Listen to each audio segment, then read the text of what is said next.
Купра и официјално стартуваше со продажбата на атрактивниот купе кросовер Таваскан, кој ќе доаѓа во две верзии.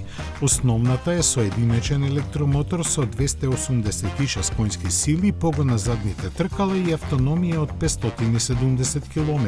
По спортската изведба располага со два електромотора со вкупно 340 коњи кои ги задвижуваат задните тркала, а истиот пакет батерии овозможува поминување 520 км со едно полнење.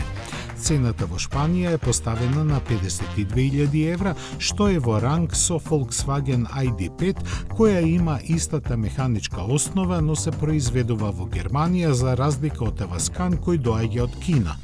Од фабриката, која е заедничка со JAC групацијата, годишно ќе излегуваат по 70.000 примероци, од кои половината ќе бидат наменети за шпанскиот пазар, каде ќе се продаваат под амблемот на Volkswagen.